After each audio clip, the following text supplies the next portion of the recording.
All right, so you see we have an equation here because of the equal sign, and there are logarithms. They want us to solve the logarithmic equation. Check it! That's right, boys, we need to check it. So when you get your answer, you're going to check because we have a domain restriction. The thing that you're taking the log of, the number that goes in there, cannot be negative. Okay, so this has to be greater than 0, and this has to be greater than 0 in here, okay, and this already is greater than 0. So when we get down to our answers, plural, we're going to check it. So first thing we're going to do is condense these two logs into one logarithm. We have a property that helps us with that. All right, the logarithmic product rule tells me that if I have two logs of the same base, I can make it one log where the two things are multiplied, okay, the m and the n.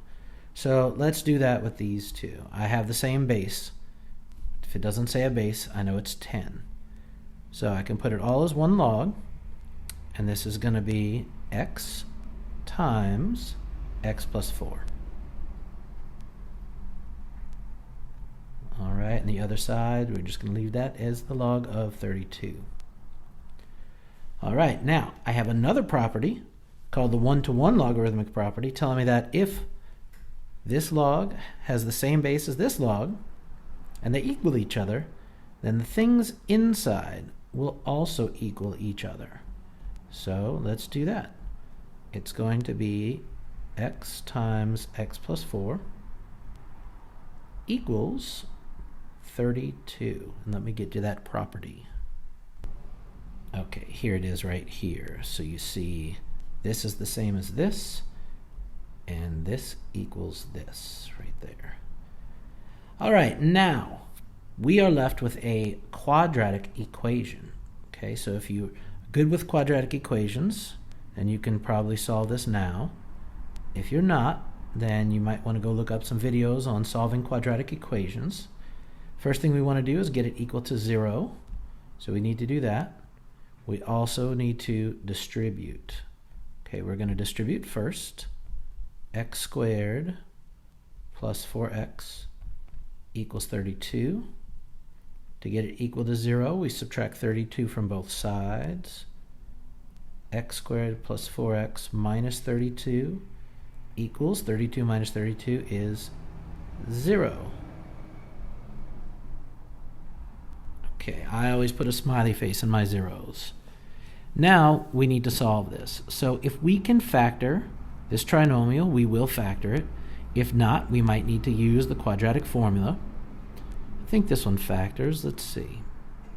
Okay, factoring a trinomial with the leading coefficient of 1. I call this the easy one. X and x. Let's see what our possible numbers are here.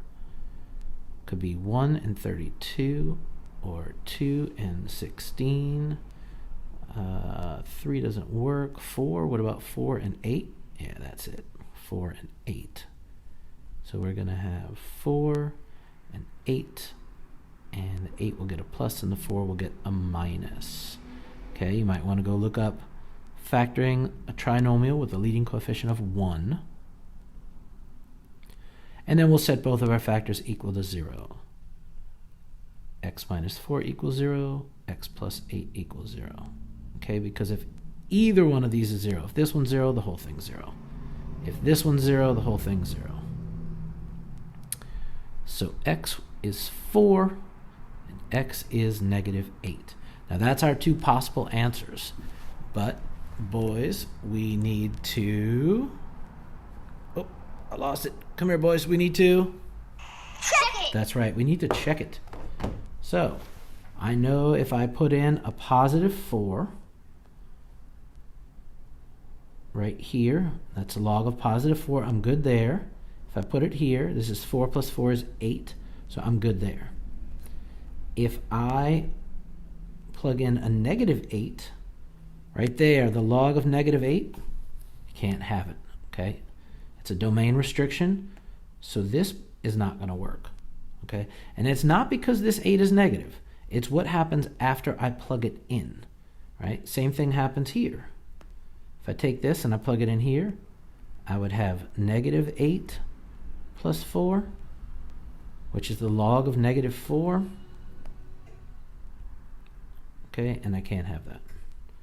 So my answer here is x equals 4.